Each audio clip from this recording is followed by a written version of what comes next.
and well met, everyone. Welcome to Geek, Thyself, a podcast by a nerd for other nerds that love geeking out over random facts and esoteric trivia. My name is Heather, and I'll be your host as we journey into the wondrous land of information. Hi everyone, and welcome to this week's episode of Geek Thyself. Sorry I unexpectedly missed a week. I know I mentioned it in my episode beforehand, but we did go to NerdCon. I'm tired. We went to WonderCon, and since Nerdsmith was there, we had so much going on. I didn't manage to get an episode recorded like I was hoping to, so I apologize, and I'm back this week. This week, I wanted to talk to you about, in case you couldn't tell from the title, some of the different Dungeons & Dragons classes. So for anyone who's never played Dungeons & Dragons, the way it works is they have races, classes, and then subsets of the classes where you can focus on different things. So your race is saying you're an elf, or you're a dwarf, or you're a dragonborn, something like that. Whereas your class is things like I'm a fighter, I'm a wizard, I'm a cleric, which is one of the healing classes, things like that. So this week, what I want to talk to you about are some of the different spellcasting classes, and also if you're thinking of trying out D&D, trying to figure out which one you want to try first. So I'm going to start off with the ones that are strictly spellcasting. Some of the classes that have a lot of spellcasting also have paths you can go down where you focus more on fighting as well. And there's also some where you might primarily be a fighter, but you can also do some spellcasting. So I'm going to start off with focusing on just the ones that are pretty much straight up and down spellcaster without much variation. And that is Wizard and Sorcerer. Personally, my favorite spellcasting class is Sorcerer. I've always liked it. I love the idea of using spells and casting magic and sort of supporting the group and doing damage and things from further away.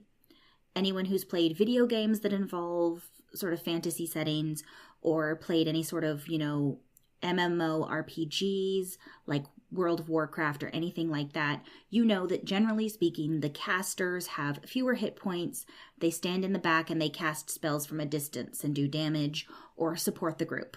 And that's kind of what I generally tend to gravitate towards mostly in my D&D games. For me, I like Sorcerer better for a couple of different reasons. Now, when you're looking at the different types of spellcasting classes in Dungeons & Dragons, one of the things you have to look at is whether you have a set list of spells. So, for example, sorcerers have a set list of spells. As you level, you pick different spells. Sorry, my cat's in the room. As you level, you pick different spells, and then those are your spells until you level and change them again, or forever, depending on how you play your character.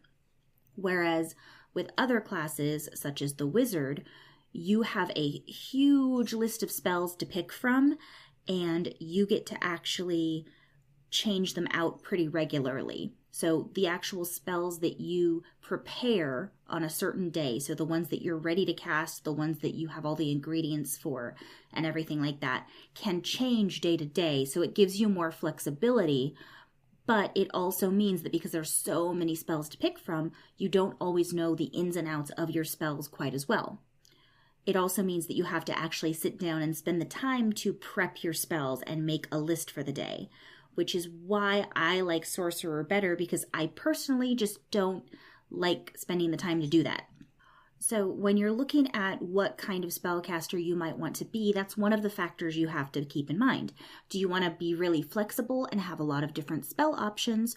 Or do you want to have a set list that you know really, really well, you know all the ins and outs, you have time to learn them really well and figure out how to use them in different situations? And so that's one factor you have to keep in mind. Another is that, like I mentioned earlier, all of the different classes that you can play have different subclasses. So for instance, one of the sorcery ones is called a storm sorcerer. And basically what that means is that you have sort of an affinity for storm and tempest type of magic. So you get extra lightning damage or extra thunder damage on some of your spells. And at a certain level, you gain the ability to do a little bit of flying and things like that. So if those things are what you want to work towards, then, sorcerer might make more sense for you. Whereas with wizard, there's different things you can focus on, such as divination. The divination wizard, eventually you get the ability to do things like a little bit of future predicting and knowing what's going to happen and things that can help you in day-to-day fights and whatnot in D&D. And like I've already said, for me personally, I tend to like sorcerer better because I don't like prepping spells. I just want to have my list. I want to know them really, really, really well. And that's how I like to do it.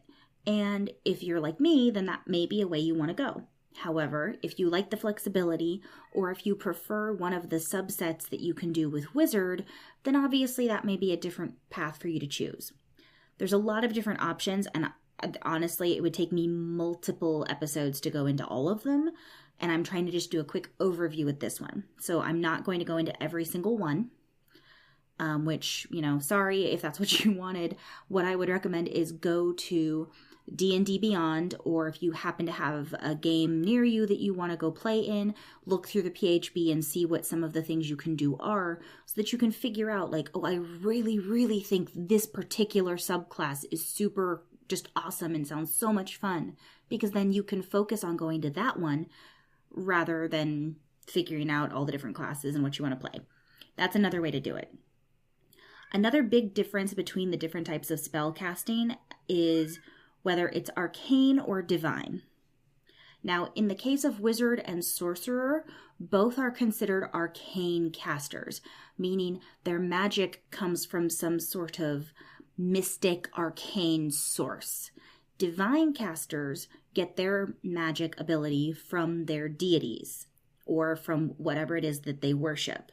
So whether that means they worship a nature god and therefore have a lot of nature-based magic, or they might worship a god of light and protection, and so they're all about fighting the darkness and protecting the people that are good and can't protect themselves, very Superman style. There's all sorts of different ways you can do it, and a lot of it's going to depend on the world you're playing in with your dungeon master, because if they've created certain gods that have certain things they focus on, then that will obviously determine which way you're going to go with it versus the standard D&D gods. So that's another difference, is whether you're going to be an arcane caster versus a divine caster.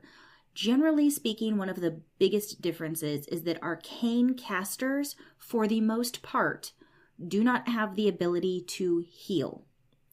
Wizards and sorcerers, with only a few exceptions depending on the kinds of classes, the subsets you decide to take, don't have the ability to heal.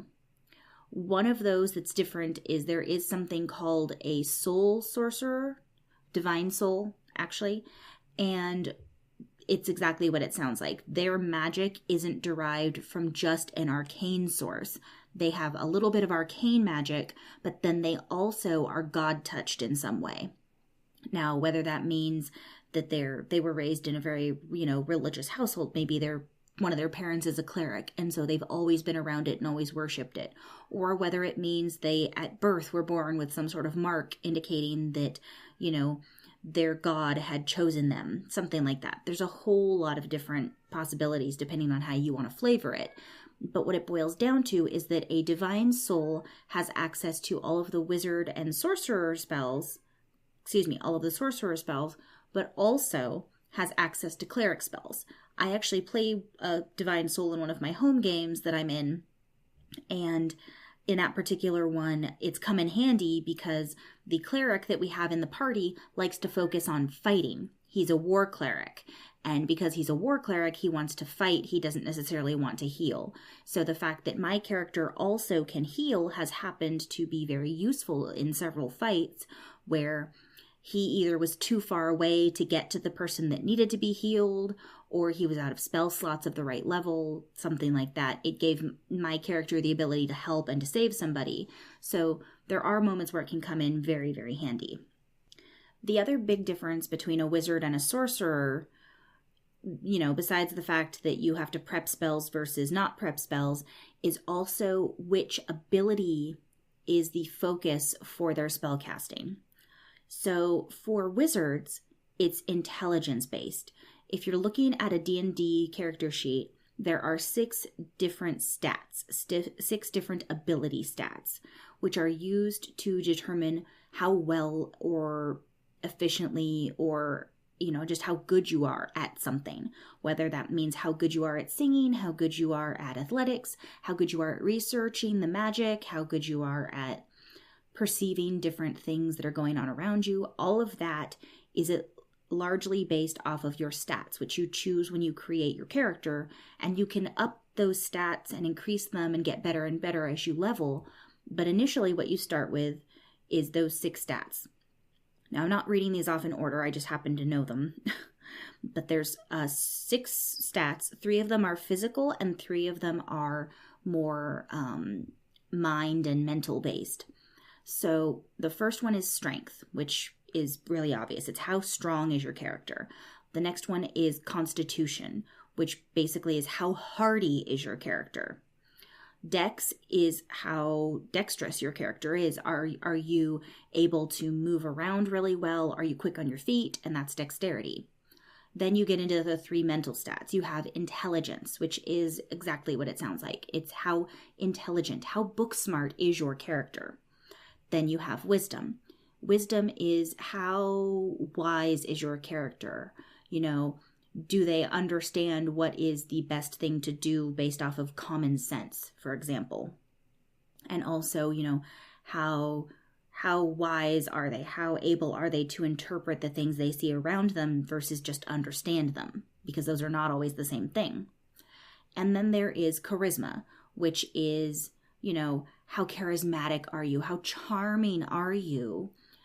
And how much attention can you draw to yourself? How well do you command a room? Now, a wizard has their main stat as intelligence. All of their spells, for the most part, all of their abilities are based off of intelligence. So their spellcasting ability is all intelligence based, and how smart are they? So that's one thing to keep in mind. Do you want to play a character that's really incredibly smart? Because then, if you want to play a caster, going with a wizard might be a better option for you, especially if you're a first-time player. If you've played a lot, then obviously you already know you can change up your stats. You can have a wizard who's not that smart, but has maybe a lot of charisma, and it can make things really interesting for the role play. But not everyone wants to do that. If you want to sort of min-max, where you maximize the stats that are most important to your class and minimize the ones that aren't, then you would be looking at having a really high intelligence wizard. However, if you look over at a sorcerer, sorcerers get their ability from charisma. In most cases, in most backgrounds, sorcerers have developed their abilities naturally. They didn't have to study like a wizard. They just had these abilities come from somewhere. It's like they were born with it naturally, whereas a wizard had to go somewhere and study a book to figure out how to access those abilities. So depending on the kind of character you want to have, that could be a factor. Now, again, focusing on wizard versus sorcerer, at least initially, because those are the ones that are basically just casters. Those are some of the differences. So wizard, you're dealing with preparing your spells every session. Or, a couple of times I've played casters that have to have prepared spells, and I pretty much just pick ones that I know I'm going to want to use every time, and I just have a couple that I swap out here and there. And then there's also the sorcerers, where you don't swap out your spells. What you have is what you get. But because you have a set list, you get more spell slots. So you're able to cast more spells at a time, even though you don't have as many to pick from. And you also get to know those spells that you do have very, very well because of that. So those are a couple of different ways you can go if you're going just with a pure spellcaster. Going to take our quick break here, and I'm going to try to keep it quick like I always say, but we'll try. And when we come back, we're going to talk about some of these spellcasting classes where you have a lot of spellcasting, but there's also other abilities to pick from and use, and sort of what some of those are. There's a lot more of them, but I've already done some of the sort of groundwork with this first section in terms of explaining like divine versus arcane and the different stat abilities that you can use to cast your spells. So getting into these next ones, we will go into the ones where you can also be a fighter if you want to be. Okay, so real quick, I'm going to try to keep it quick. Go check out World Anvil. I cannot say enough about them. If you do any kind of world building, whether it's for Dungeons and Dragons or writing a story or anything like that, go to worldanvil.com and check out all of the amazing things you can do there to create your world online and have it accessible to yourself, your fans, your friends, whoever you want to have access to it. It's a great tool and I highly recommend it. That's worldanvil.com. Next thing I want to talk about is our other sponsor here at Nerdsmith, and they are amazing, and that is Die Hard Dice. I cannot say enough good things about their dice. They're gorgeous, they're nice to roll, they roll well, or at least they have for me, so I highly recommend them for that too.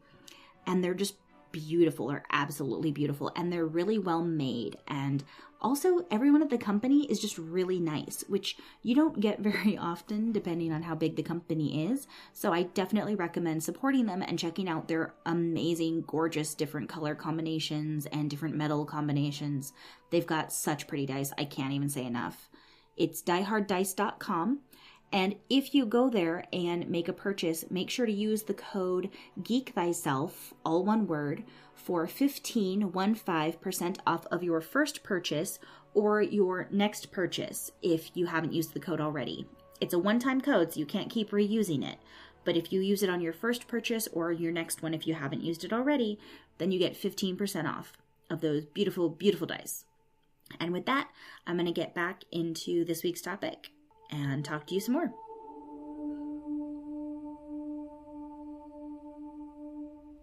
Okay, that was a relatively quick mid-roll. Sorry, guys. I keep trying to make them shorter and shorter. I think it's getting better. But carrying on from the first half, I want to talk about the spellcasters where you also can do fighting if you want to.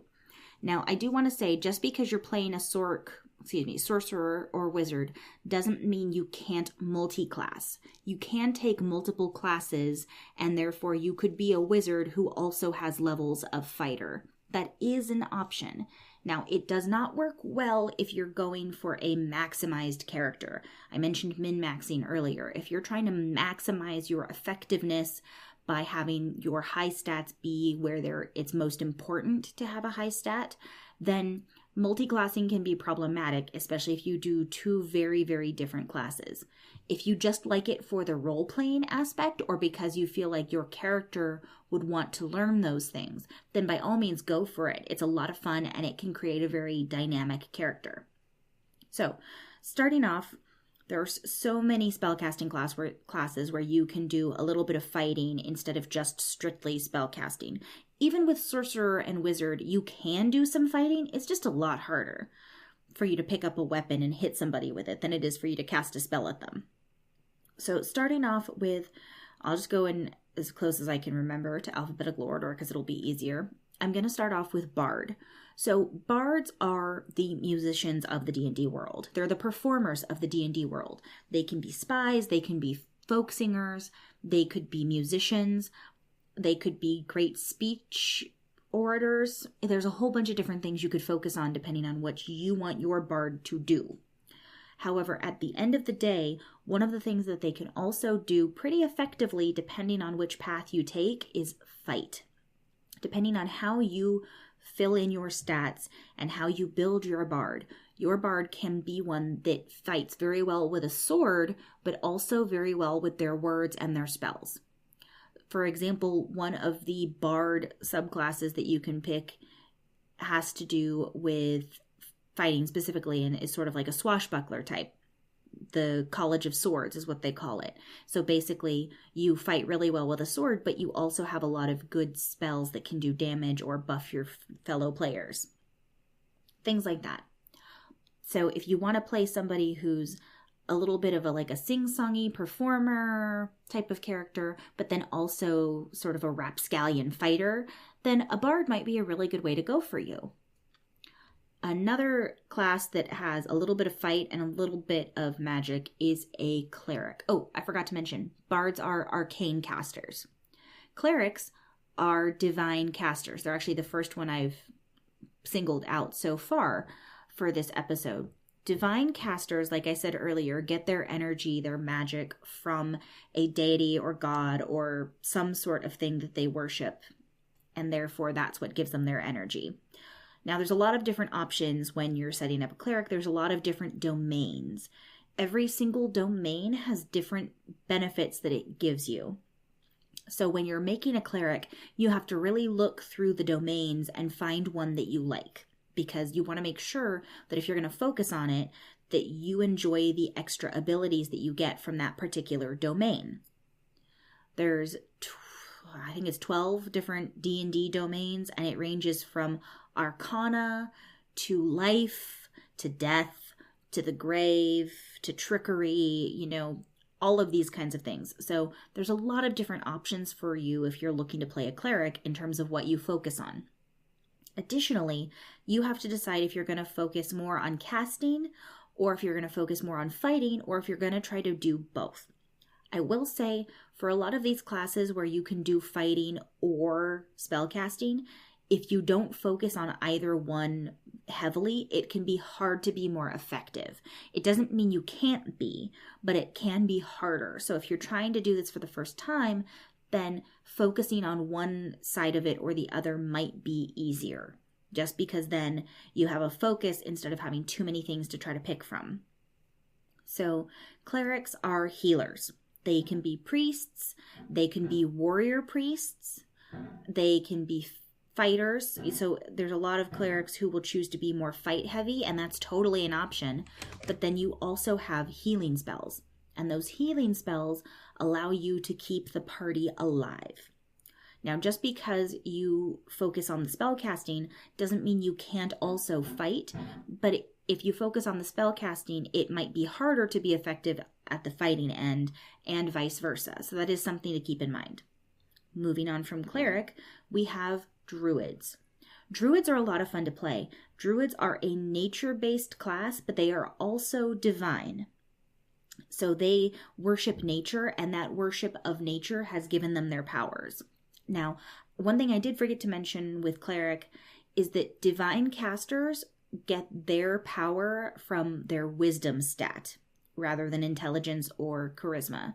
Bards get theirs from charisma, and then clerics and druids get theirs from wisdom. So you need to have a high wisdom in order to have really good spell levels and really good bonuses to your spells as a cleric or as a druid. Now, there is an exception to this for divine casters, which I'll get into later. So moving on, druids are nature-based. They are the ones that can shape-shift from, they call it wild shape. You can wild shape from your normal form into that of a bear or a wild cat, or if you get high enough level, you can change into a dolphin, and you can change into a dragon even in some cases. So it just depends on what you want to do. However, druids can also be very effective fighters in a couple of different ways. You can focus on changing into animals that do a lot of damage, is one way. Another way is also with big spells, because there's a lot of nature-based spells for druids that can do a lot of damage. You can also buff the party, which means you can give bonuses to your fellow party members. And then you can also be a healer, because druids get access to the healing spells. So there's a lot of different things you can focus on with a druid. A lot of people tend to focus on more of the nature aspect and the shape-shifting aspect, which are very effective parts of being a druid. So it just depends on how you want to play it. I've heard of people playing druids that were very like hippy-dippy type of characters. And then there's also been people who play druids and they go dark, and they call them sort of like blight druids, and they focus on death and nature and killing nature and things like that. So there's a lot of different ways you can take it depending on how you want to go with it. Following druid, there are other classes that have some spellcasting ability, but not a lot. I'm going to talk about those at the very end. So after druid, the next spellcasting class that also can do a lot of fighting is a warlock. Wizard and sorcerer I've already talked about because they're primarily casting. Warlocks only get 2 spells. You only have 2 spell slots no matter what, but they are always your highest level spell ability. So if you have 5th level spells, your 2 spell slots are 5th level spell slots, and then you also get some really powerful cantrips, which are sort of 0 level spells, which you can cast as many of as you want. And one of the things about warlocks is that you have made a pact with someone. Now, that pact might be with a demon or a devil. It might be with some sort of very powerful fae. I believe there's one in the works, I don't think it's come out yet, where they're talking about having you do a pact with some sort of old god kind of idea. So there's a lot of different options, but what happens is you get power from this thing that you've made a pact with, whatever it may be, and you get different abilities there as well. One of the ones that you can do with Warlock, though, you get a better hit dice. You get more hit points, which means you're harder to kill, and you also have the option of playing a Hexblade. A Hexblade essentially has a pact with some sort of really powerful type of weapon or creature that has given them this weapon ability. And so they're fighters who also happen to have a decent chunk of spellcasting ability. So they can go either way. So that's another one where if you want to play a fighter but you want to have some magic, it might be a good option for you. So that's sort of the 3 classes you can play, Bard, Cleric, and Warlock, where you could really be a fighter and a spellcaster at the same time pretty easily if you want to be. These last 4 classes that I'm going to talk about are ones where you can, 3 classes. Last 3 classes I'm going to talk about are ones where you can be a spellcaster, but it's really more of a fighting class that just gets some spellcasting ability. So the first one I'm going to talk about is is Paladin. Paladins are the more fighter-heavy version of a cleric. So clerics are more like warrior or priest warriors, and paladins are more like warrior priests, would probably be the best way to put it. Paladins get some fighting ability, but they are like holy knights, as opposed to the clerics being more like fighters who also get some spellcasting ability. Priests who also get some fighting ability. Paladins are the opposite. They are definitely fighters who also get some holy ability from their god or goddess. So it's a little different. I actually play a paladin in the streaming game we have here at Nerdsmith called Countless Heroes. And I follow the path of vengeance.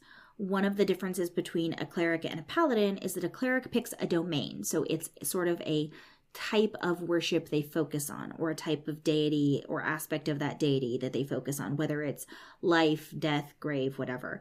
Paladins instead have an oath. So they have an oath of devotion or of conquest or something like that. My particular paladin has an oath of vengeance. She has vowed to seek vengeance upon someone who has wronged her, essentially, and is doing so also in the name of her goddess. But, there's a lot of different paths you can take. Most of my ability gets used for fighting. However, as a paladin, I can also stop and heal somebody if I have to. But since I can do so much more damage fighting, I'm usually the last resort in terms of healing. If no one else can get to the person, then I go heal them. Otherwise, usually we try to let the healers do it. After paladin is also, this one could kind of go either way depending on what you consider spellcasting. There's the monk. Monks don't have what I would consider, strictly speaking, spellcasting abilities. They have key points. And those key points, it's kind of like in old martial arts movies where you see them almost be able to channel this extra energy into pushing things around or moving things with their energy. That's what a key point is. So it's not technically magic, but some of the abilities are magic-like. However, monks are mostly fighters, and then you just also have the added thing of, in some instances, some of their abilities are almost magic-like. It's like they've trained their bodies and the energy of their bodies to do so many things that it's almost like they're casting a spell. So it can be interesting, and it depends on what you want to play. Again, that would be more of a fighty type of caster, and it's not so much a caster as a class where you have some abilities that are similar to some of the magic spells. Also, at the end of the spectrum where you're more of a fighter but with some magic are rangers.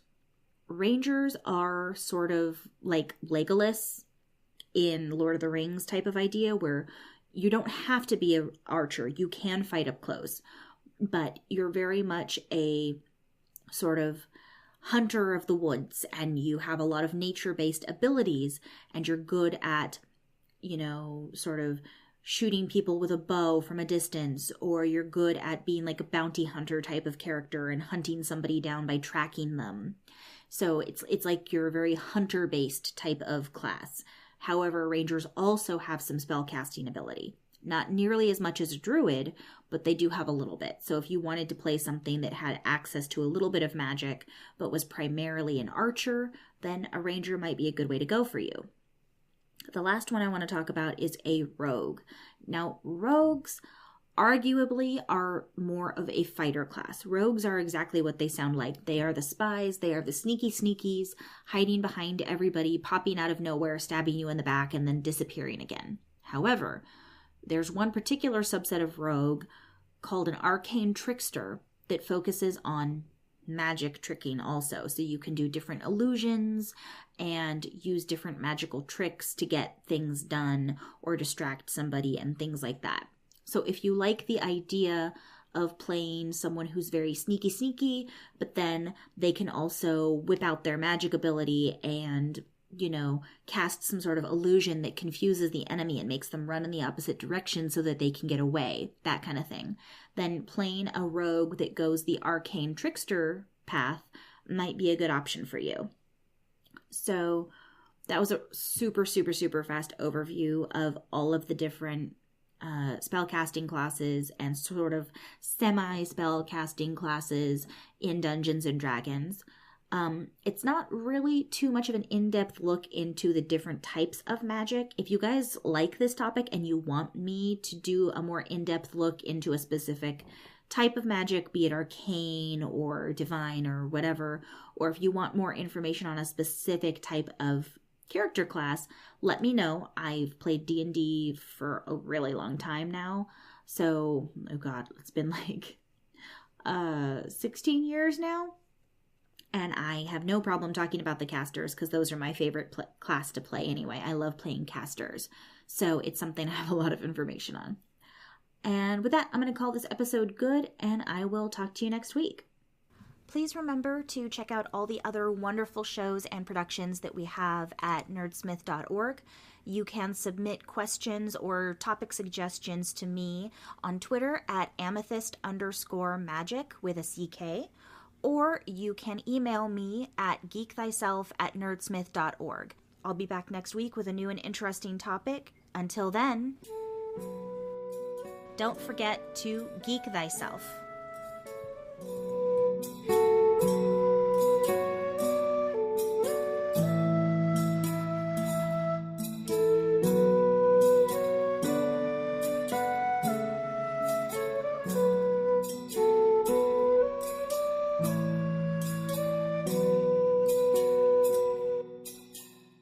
To those emboldened by the bizarre or fascinated by the freakish, I'm Orion Lavelle. And I'm Travis Mattingly. And together we host Tooth and Nail, a monstrous podcast, where we analyze the creatures that haunt your favorite games and stories. Find Tooth and Nail at nerdsmith.org. Keep fighting!